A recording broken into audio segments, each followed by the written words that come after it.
Halo semuanya, Assalamualaikum warahmatullahi wabarakatuh.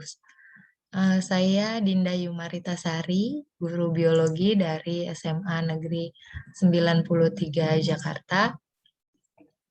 Hari ini saya akan membawakan materi mengenai kesehatan reproduksi remaja dalam rangka tugas akhir saya di pelatihan di Damba Angkatan 10 Kemendikbudristek.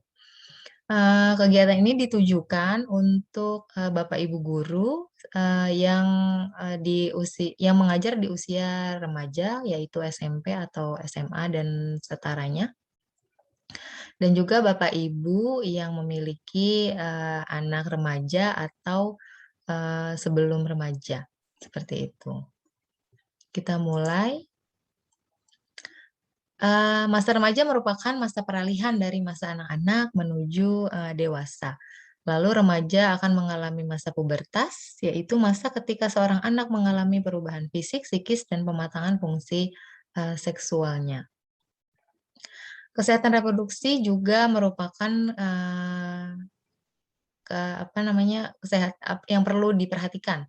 Tidak hanya penyakit atau kecacatannya atau sistem yang ada di tubuhnya, namun secara fisik, mental, dan sosialnya juga itu termasuk ke dalam kesehatan reproduksinya. Tujuan dari kegiatan ini yaitu mengenal ciri-ciri pubertas secara fisik dan psikis pada laki-laki dan perempuan dan dampaknya yang dapat terjadi. Berikutnya mengenal organ reproduksi dan bertanggung jawab terhadap pemeliharaan kebersihan dan kesehatannya, serta memahami citra diri positif secara fisik dan mental. Yang pertama adalah pubertas. Pengertian pubertas yaitu masa ketika seorang anak mengalami perubahan fisik, psikis, dan pematangan fungsi seksual. Keadaan pubertas ini diawali di usia 8 sampai 10 tahun dan pubertas akhir yaitu umur 17 sampai 19 tahun. 17 sampai 19 tahun. Pada masa pubertas ini banyak sekali perubahan yang terjadi di dalam tubuh seorang remaja. Jadi dan juga sangat signifikan yang tadinya suaranya cempreng misalkan, sekarang suaranya jadi ngebas.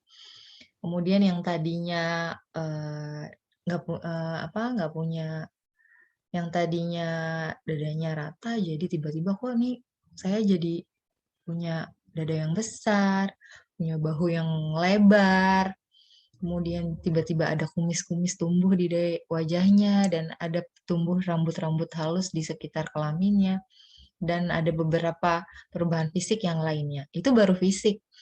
Yang itu akan mempengaruhi nanti ke psikisnya. Kok kita begini? Jadi kalau remaja tuh pasti ada timbul-timbul pertanyaan, mengapa saya begini? Kok ada yang berubah nih dalam diri saya? Kok saya jadi baperan ya? Kok saya suka marah-marah dan sebagainya.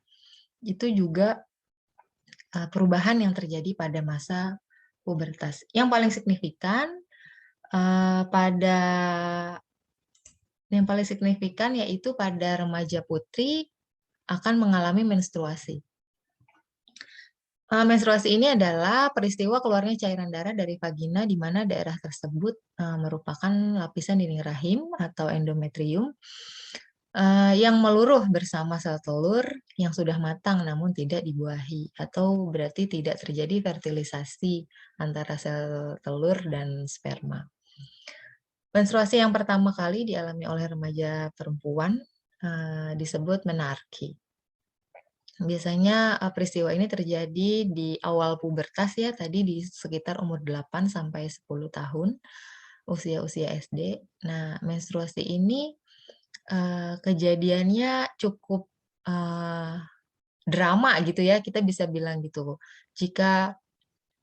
Jika seorang remaja dia tidak punya info sebelumnya tentang menstruasi, pasti mereka akan terkaget-kaget, "Kok bisa nih ada keluar darah tiba-tiba dari kemaluan saya? Kenapa nih begini?" Akan lebih baik jika remaja perempuan ini didampingi oleh orang tuanya, terutama mungkin ibunya ya, yang sama-sama pernah mengalami menstruasi. Didampingi ayahnya pun tidak masalah, jadi tapi sebelumnya lebih baik remaja putri ini, ketika usianya mendekati remaja atau pra-remaja ya, sudah disonding gitu atau informasikan, diafirmasi bahwa, "Nak, nanti kalau kamu, eee, mengalami kejadian seperti keluar darah dari kemaluan kamu pada saat pipis, atau tiba-tiba keluar, terus, perutnya kram, sakit, dadanya sakit, itu nanti bilang ya sama mama atau bilang ya sama ibu, bahwa itu semua adalah wajar, itu namanya menstruasi. Menstruasi hanya terjadi pada wanita, dan itu yang menandakan bahwa kamu telah dewasa, seperti itu. Jadi ada pembicaraan seperti itu sebelumnya, dan ketika nanti si remaja perempuan ini dia, mengalami peristiwa menstruasi, dia sudah tidak kaget dan sudah tidak banyak pertanyaan gitu, dan dia akan sharing kepada orang tuanya mengenai apa yang dia rasakan gitu. Sehingga kita sebagai orang tua pun jadi bisa, membimbing, anak kita ini, kita ajarin lah gitu, gimana sih kalau udah menstruasi itu nanti akibatnya demikian demikian demikian. Kalau udah menstruasi itu harus menjaga ini. Jadi, eee, komunikasi itu harus terbuka antara, orang tua dan anak ya, agar, peristiwa semacam ini yang kita biasa anggap tabu, yang nggak usah dibahas lah, malu kalau bahas ini sama anak gitu, itu, jangan sampai seperti itu gitu. Jadi info-info seperti itu harus, anak tuh harus tahu sebelumnya. Untuk yang laki-laki, peristiwa yang paling signifikan pada saat pubertas yaitu mimpi basah. Mimpi basah ini adalah peristiwa keluarnya sperma atau, spermatozoa, saat tidur, ketika tidur gitu, sering terjadi pada saat mimpi tentang seks. Namun, ada beberapa kasus mimpi basah yang tidak harus mimpi seks dulu, tapi, dia keluar aja gitu pas pagi-pagi udah basah, kasurnya udah basah. Itu disebabkan karena banyaknya produksi spermatozoa pada testisnya yang sudah tidak menampung lagi sehingga keluar secara alami. Nah, yang harus didampingi tidak hanya remaja putri saja, remaja putra juga yang laki-laki ini dia juga harus diberikan informasi-informasi sebelum, masa pubertasnya dia terjadi. Misalkan, ayahnya mungkin sosok yang pernah mimpi basah pasti ya, jadi dia lebih pasti akan lebih percaya jika mendengarkan, info langsung dari orang yang telah mengalaminya. Bisa dikasih afirmasi juga bahwa, "Nak, nanti kamu jika, mimpi kemudian pagi-pagi basah, tapi bukan pipis, warnanya tapi bukan bening, warnanya itu putih, agak kental, itu nanti cerita ya sama ayah atau cerita ya sama bunda." Itu adalah namanya mimpi basah, itu yang keluar adalah sperma. Berarti kamu tandanya sudah memasuki tahapan lebih dewasa lagi, maka kamu harus, eee, bertanggung jawab atas apapun yang kamu lakukan. Berarti sekarang tubuh kamu sudah sempurna, tubuh kamu sudah, dapat melakukan, kegiatan-kegiatan seperti orang dewasa, dan dijelaskan demikian. Tapi jangan ditakuti ya kalau bisa Bapak Ibu, jangan, "Nanti kamu begini, nanti kamu begitu, nanti kamu bisa hamilin orang nih kalau udah begini." Boleh diinfokan seperti itu, namun dengan cara-cara yang sifatnya tidak memberi tekanan terhadap, remaja ini gitu. Jadi kita sama-sama membimbing, sama-sama, membantu anak kita ini, untuk, menjawab pertanyaan-pertanyaan yang ada di kepalanya gitu. Kan pasti dia kaget tuh bangun tiba-tiba kasurnya basah, tiba-tiba, "Kenapa ya saya begini?" Gitu. Jadi, diharapkan jika ada keterbukaan komunikasi seperti yang tadi, maka, kejadian seperti ini bisa dihadapi dengan baik, seperti itu.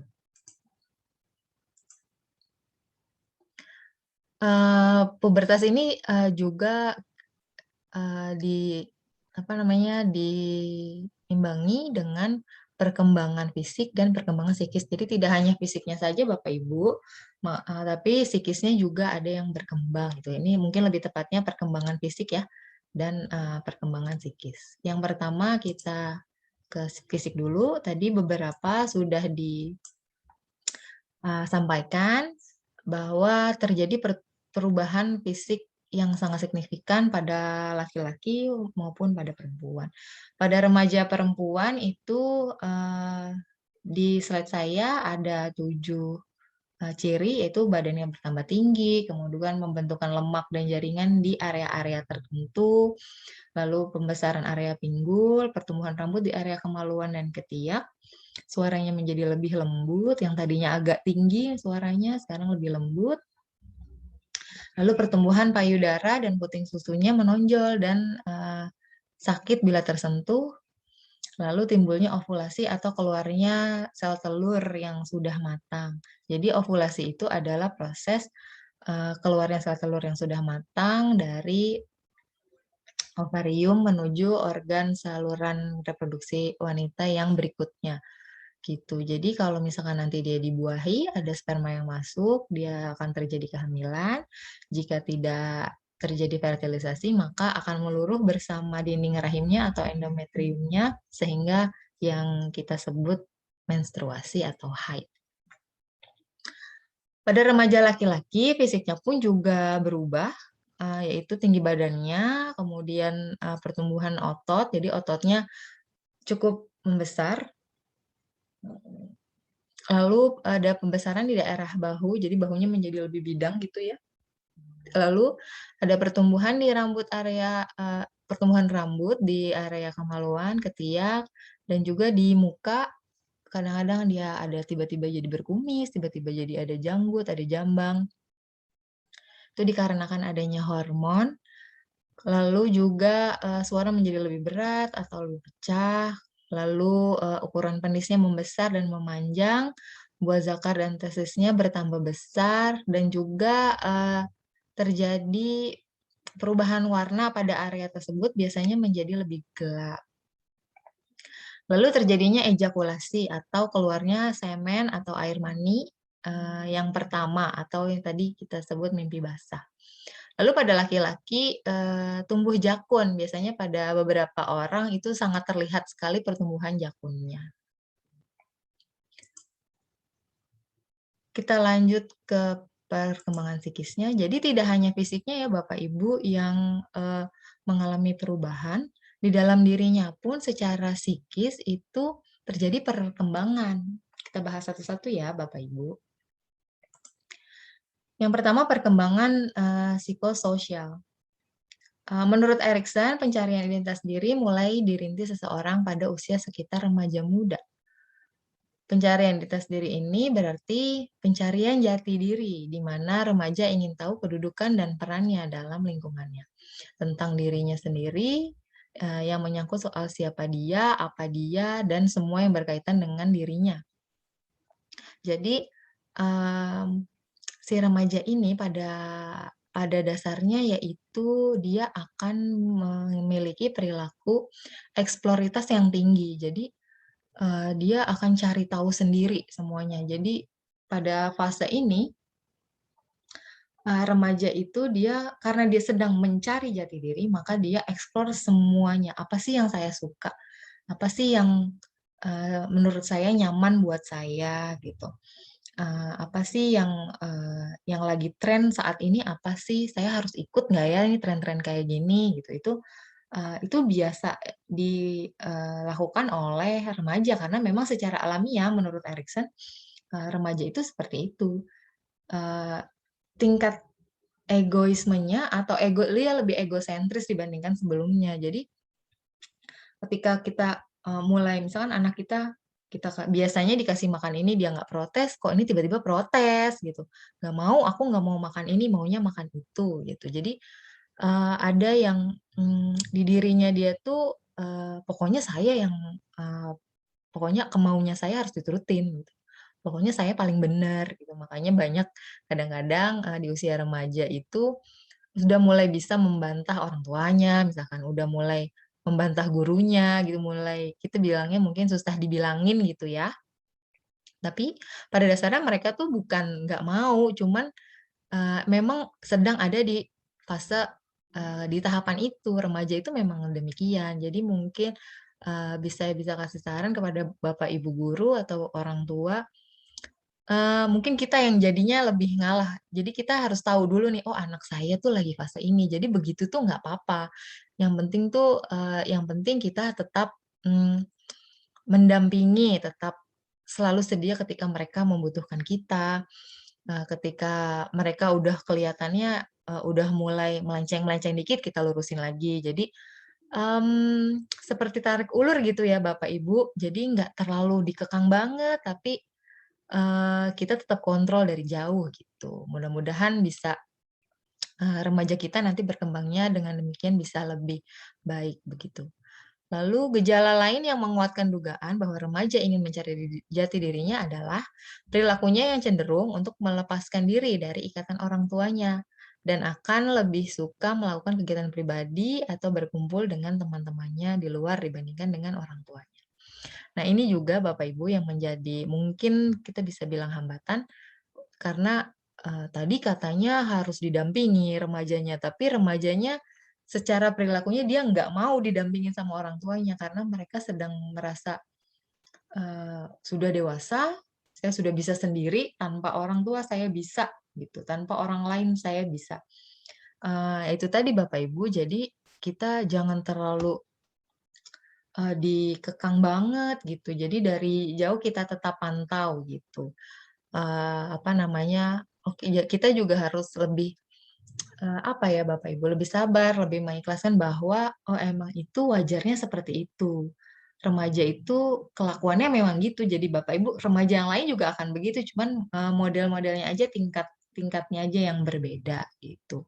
Jadi, kita harus lebih kita yang harus lebih banyak mengambil sikap terhadap anak kita yang usia remaja ini, karena memang terjadi perubahan yang sangat banyak, di kepalanya dia bertanyanya tuh banyak sekali, "Kenapa saya begini? Kenapa itu begitu? Kenapa si ini begitu?" Gitu. Jadi, kita harus,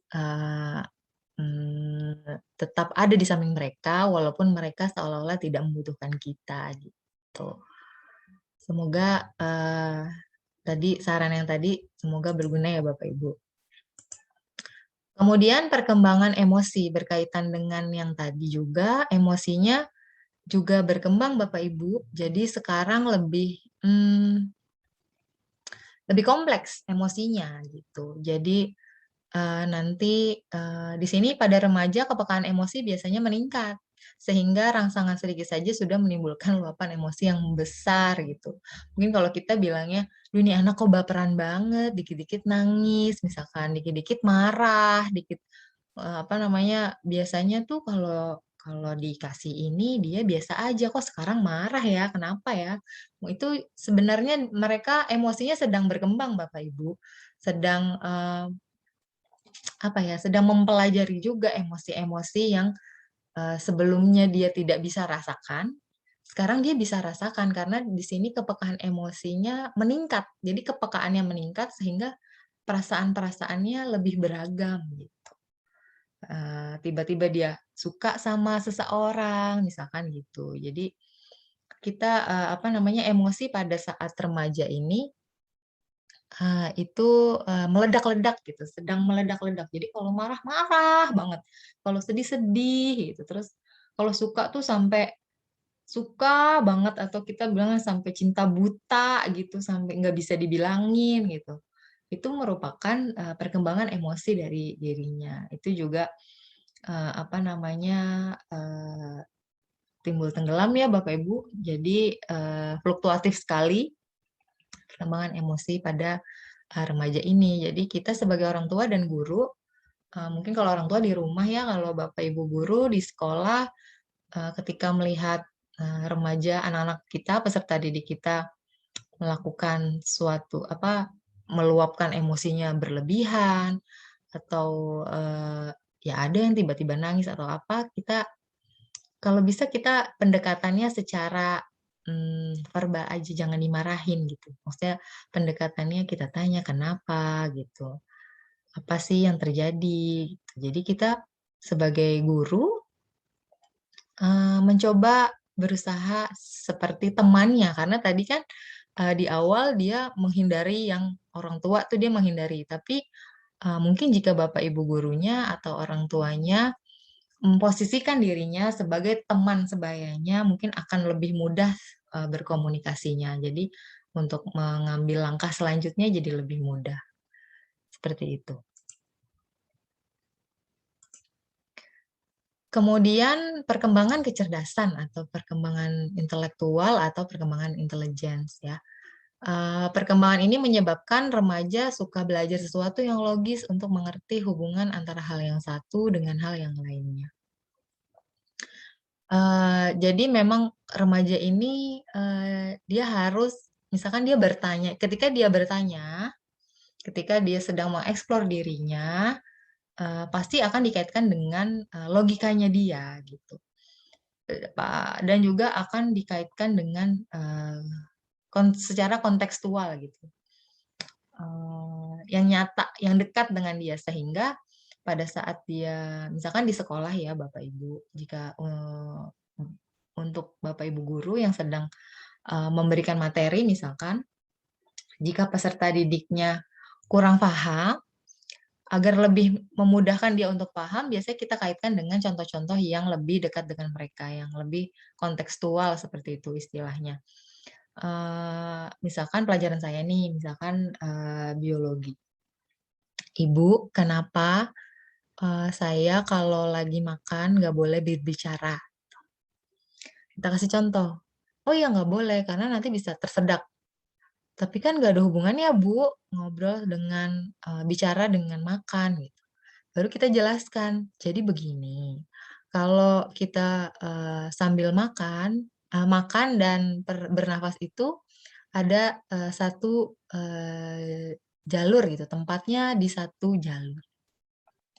Ada organ namanya epiglotis. Epiglotis ini fungsinya dia akan membuka dan menutup.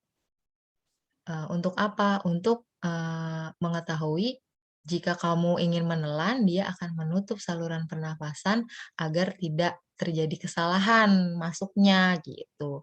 Jadi nanti kalau kamu sambil berbicara, berbicara itu kan butuh bernafas. Nanti kamu sambil makan juga nanti epiglotisnya jadi bingung nih, dia mau nutup yang mana kalau kamu sambil makan, sambil bicara. Kalau, nanti dia bingung, kalau dia salah nutup, ternyata nanti makanannya masuknya ke saluran pernafasan. Jadi kamu bisa tersedak deh, gitu. Nah, biasanya kalau kita dijelaskan seperti itu, dia baru, "Oh paham, oh maksudnya begitu," gitu. Jadi, segala sesuatu tuh harus nyata gitu, harus, mereka bisa alami, yang dekat dengan mereka gitu. Jadi karena pikirannya tadi yang suka belajar sesuatu yang logis ini tadi. Jadi semuanya harus make sense di kepala mereka gitu. Berikutnya perkembangan intelektualnya membuat remaja mampu mengeneralisasi, mampu melihat relasi antara hal yang satu dengan yang lain, dan juga mampu mengadakan pembicaraan intelektual, mengkritik, dan mampu berpikir secara abstrak menurut Kemkes 2011. Ini, kalau pada Bapak Ibu guru ya sangat, relate banget nih sama, kita yang sedang, gencar-gencarnya menerapkan peningkatan HOTS atau High Order Thinking Skill, yang di dalamnya ada berpikir kritis dan berpikir kreatif dan juga mensintesis. Jadi memang pada remaja itu memang cocok Bapak Ibu untuk diberikan metode yang meningkatkan high order thinking skill mereka atau HOTS mereka. Karena memang sesungguhnya, perkembangan intelektual di masa remaja mereka itu sedang meningkat gitu. Jadi, kita sebagai guru kalau di sekolah kita belajar untuk mengasah itu. Jadi, tidak apa-apa memberikan metode-metode yang meningkatkan high order thinking skill mereka, karena itu yang sedang mereka lakukan juga di tahapan masa perkembangan mereka. Sehingga nanti ketika dia sudah melewati masa remaja, udah masuk ke dewasa ya, jadi udah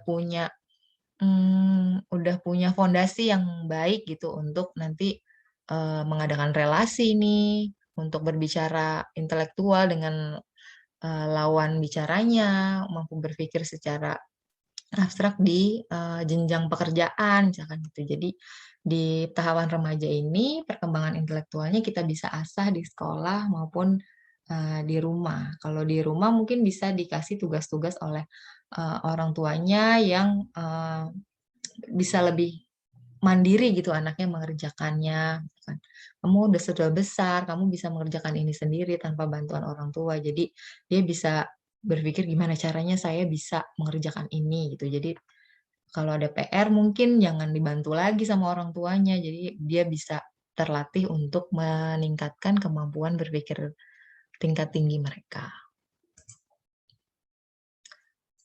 Lalu untuk perubahan psikologisnya, di slide saya ada beberapa dan ini sebenarnya, banyak ya Bapak Ibu. Perubahan psikologisnya meningkatnya perhatian pada orang lain, seperti tadi karena dia menjadi lebih sensitif, dia jadi lebih, perhatian gitu ke orang lain, misalkan jadi lebih suka sama orang lain, jadi, ya jadi suka sama lawan jenisnya, misalkan gitu. Kemudian yang kedua merasa lebih dekat dan setia dan bergantung kepada kelompok seusia. Biasanya mereka cenderung memiliki teman-teman sepermainan sendiri, punya geng sendiri tuh biasanya gitu, yang satu selera, yang satu, apa namanya, satu visi, satu misi gitu. Yang berikutnya menjadi kurang dekat dan tidak mau bergantung pada keluarga dan orang yang lebih tua, tadi kita sudah bahas ya Bapak Ibu. Kemudian merasa butuh ruang pribadi atau privacy, yaitu betul sekali Bapak Ibu. Jadi karena mereka merasa diri mereka sudah dewasa gitu, jadi mereka, "Mama jangan masuk kamar aku sembarangan," misalkan gitu. Itu nggak masalah, memang mereka, oh iya mereka sedang lagi tahap itu. Jadi mungkin kita sebagai orang tua di rumah lebih menjaga privasinya walaupun kita tetap pantau ya Bapak Ibu, gitu.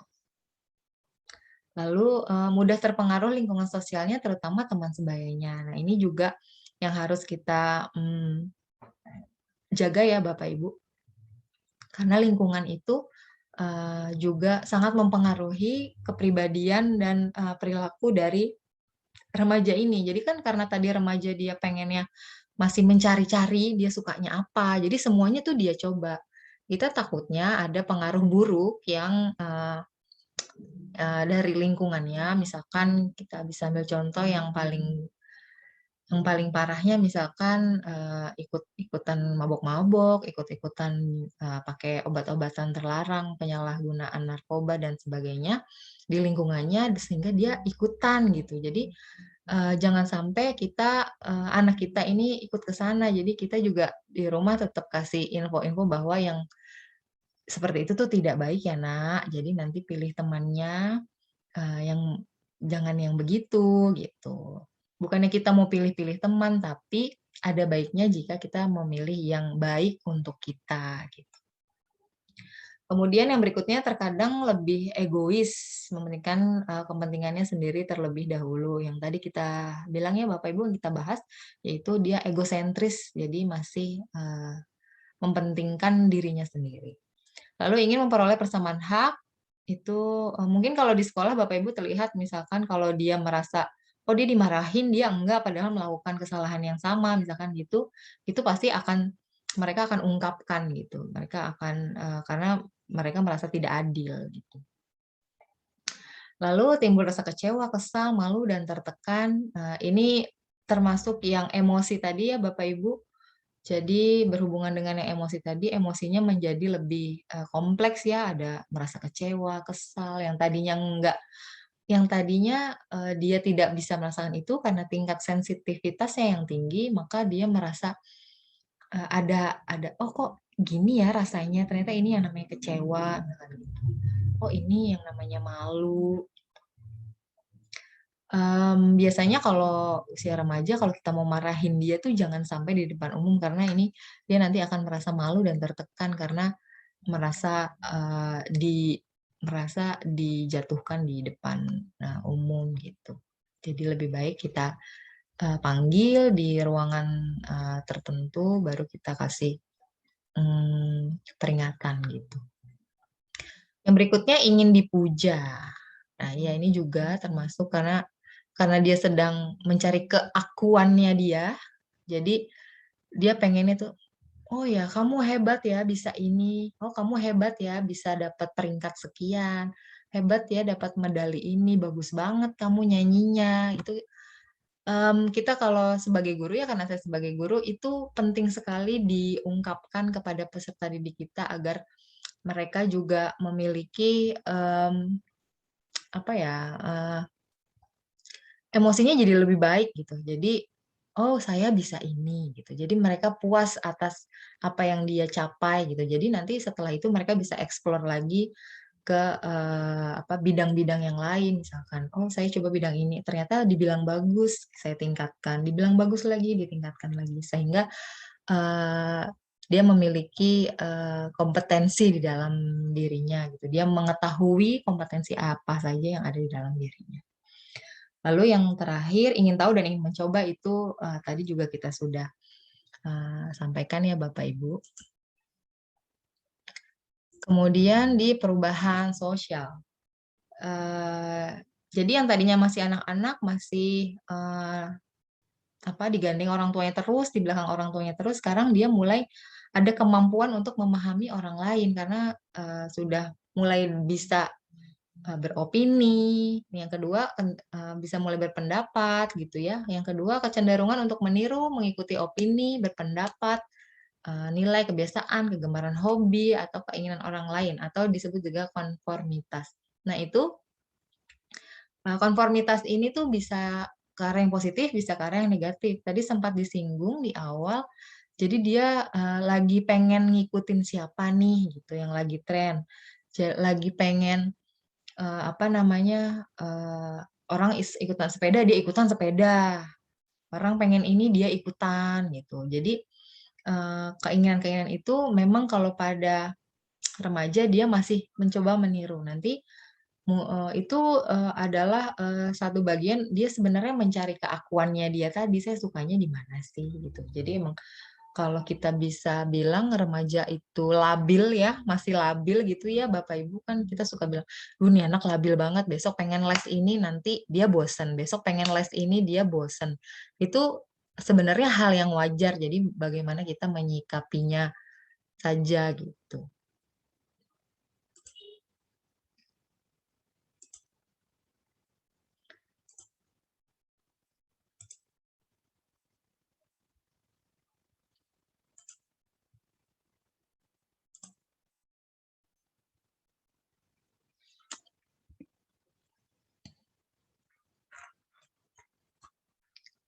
Kemudian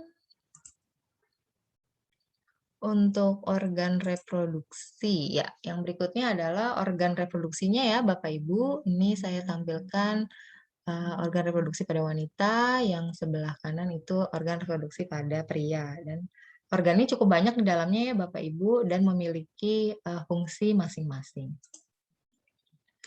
Beberapa organ tubuh ini, pada saat remaja dia menimbulkan rangsangan seksual karena memiliki tadi sensitivitas yang lebih pada sentuhan. Misalkan di daerah bibir, leher, payudara, vagina, penis, dan, bokong ya. Jadi, ada beberapa organ tubuh yang sekarang, yang tadinya kalau disentuh nggak apa-apa, nggak menimbulkan reaksi apa-apa, sekarang menjadi menimbulkan, rangsangan seksual gitu. Jadi pada saat remaja ini kita harus, hati-hati juga pada anak-anak remaja kita gitu. Jadi ini juga harus diberitahu ya nanti gitu. Maka penting untuk menjaga agar jangan mulai ada sentuhan dari pasangan atau orang lain di organ-organ yang tadi kita sebutkan nih, gitu. Agar nanti tidak terjadi hal-hal yang, lainnya karena, berurusan dengan, seksual ya Bapak Ibu. Jadi nanti, eee, mungkin bisa jadi, ke arah yang, berhubungan di luar nikah dan sebagainya gitu. Kita harus memberitahukan juga, mempelajari kepada tadi kalau paling tidak pas mereka mens pertama atau pas, mimpi basah pertama kita kasih tahu bahwa organ tersebut adalah, area privat, ya yang tidak boleh ada sembarang orang yang menyentuhnya. Jika ada sentuhan dari orang lain dengan seenaknya maka sudah termasuk dalam kategori pelecehan seksual dan, kamu sebagai remaja harus bicara sama orang tua gitu, nggak apa-apa, bilang aja kalau kamu diginiin, kalau kamu diapain, ada orang yang nggak kenal, menyentuh dada kamu misalkan, lapor saja gitu. Jadi ini, yang kadang-kadang kita sebagai orang tua dan sebagai guru juga lupa bahwa ini tuh harus diajarkan, bahwa ini tuh bukan nilai yang tabu. Jadi, kalau masih kita biarkan gitu, "Udah nggak usah deh, itu nggak enak ngomongin kayak gitu sama peserta didik, sama anak kita." Itu sebenarnya sesuatu yang mungkin bisa dibilang keliru ya. Jadi mereka nanti akan mencari infonya malah ke orang lain, malah cari infonya ke, sumber-sumber yang, mungkin belum valid kebenarannya, kita nggak tahu. Jadi lebih baik, kita beritahu dulu di awal, jadi nanti dia bisa tanya balik ke kita, "Oh, orang tua saya kemarin bilang begini, saya sedang merasakan demikian, maka saya harus bicara dengan orang tua saya," seperti itu. Jadi ada peran kita sebagai orang tua dan sebagai guru itu sangat penting gitu ya pada remaja untuk menentukan, pilihan-pilihan apa setelah ini yang akan remaja ini lakukan gitu. Jadi alternatif-alternatif tindakan selanjutnya tuh bisa kita kontrol gitu kalau, kita sebagai orang tua dan sebagai guru menjalankan peran kita dengan baik.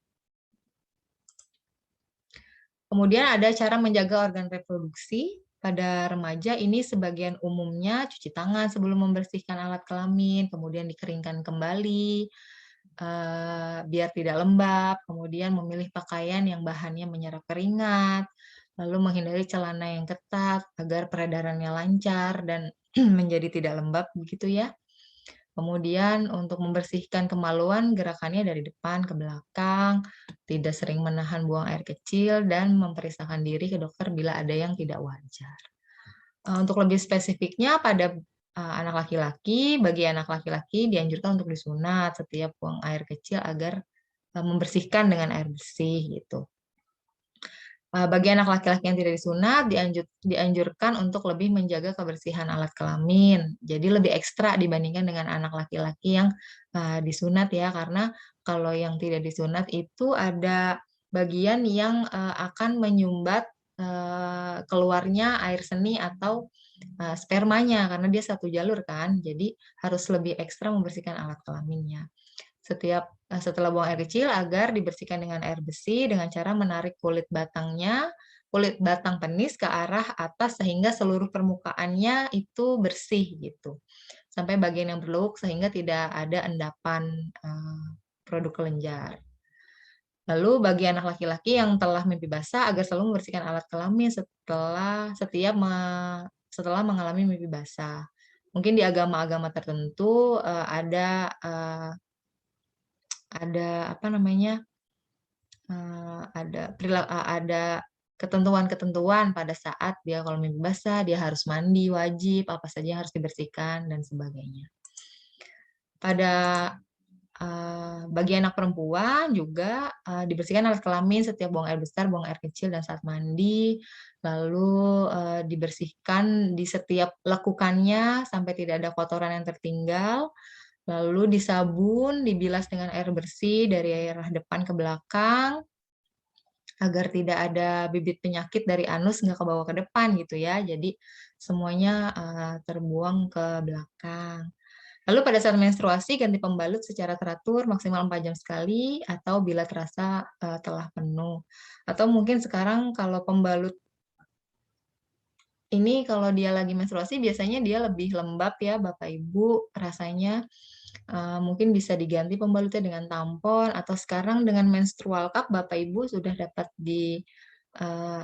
sudah dapat didapatkan lebih mudah sekarang menstrual cup dan juga lebih higienis dan lebih ramah lingkungan. seperti itu. Mmm, Berikutnya adalah, citra diri.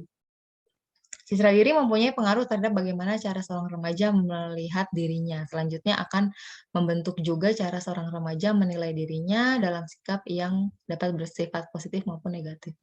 Jadi, setelah yang tadi kita diskusikan, tadi saya sampaikan tadi, dan juga ditambah peran kita sebagai orang tua dan guru terhadap perkembangan remaja tadi, diharapkan, citra diri pada remaja ini nanti yang terbentuk adalah yang, sifat positif gitu. Jadi kita sebagai pembimbingnya, sebagai peran kita sebagai membimbing mereka, itu berusaha membimbing ke arah citra yang positif begitu. Jadi kalau misalkan, kita lengah sedikit atau, malah lepas sama sekali tidak terkontrol nih remaja ini dia berkembangnya seperti apa, bisa mengarah ke arah yang, citra negatif, seperti itu. Citra diri berhubungan dengan bagaimana remaja melihat dirinya sendiri dan berpikir tentang dirinya pada saat ini. Perubahan dan peningkatan konsep diri dapat terjadi jika kita membantu remaja membangun citra dirinya, yang seperti yang tadi saya katakan ya Bapak Ibu.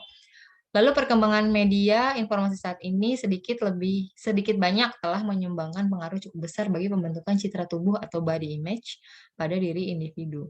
Jadi media yang cukup canggih saat ini jika, kita tidak, sambil dibimbing itu di sampingnya, itu media ini cukup mempengaruhi citra diri dari remaja itu.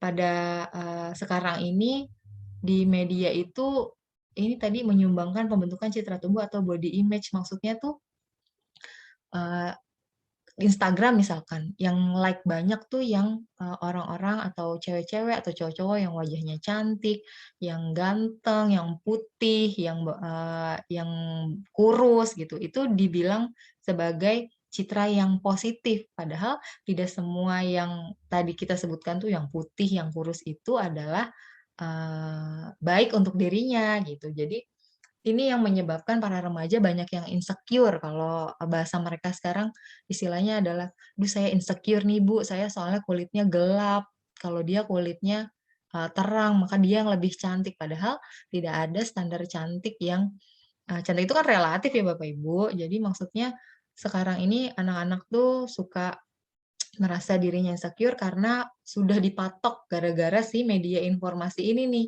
bahwa yang cantik tuh yang rambutnya panjang, yang putih, yang kurus gitu.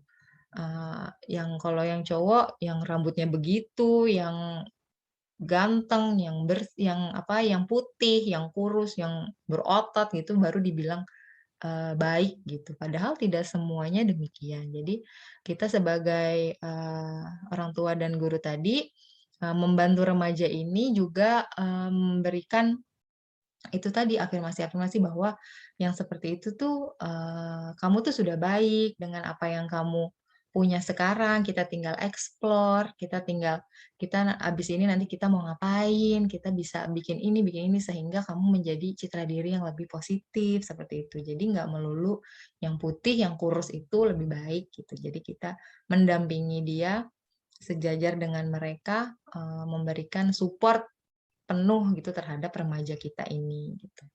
Karena nantinya dia akan terpatri di dalam kepalanya sampai dia dewasa nanti bahwa dirinya tuh nggak sebaik yang orang yang itu tuh, yang tadi tuh, nggak sebaik orang lain tuh. Padahal sebenarnya, eee eee, apa, versi baik dari diri setiap orang tuh lain-lain, gitu. Jadi mana yang akan kita tonjolkan saja, kita membantu untuk menonjolkan versi baik dari diri remaja yang, kita hadapi. Lalu menumbuhkan citra diri yang positif pada usia remaja ini kita bisa dibilang seperti, ulat yang akan berubah menjadi kupu-kupu ya, ada metamorfosisnya. Kemudian kita berikan informasi, kita berikan, apa namanya, info-info bahwa kepada remaja-remaja kita ini, niat yang kuat, perjuangan dalam diri, karena citra positif itu seumur hidup. Jadi kita harus mendampingi terus-terusan kalau bisa, untuk membangun citra diri positif bagi anak-anak kita.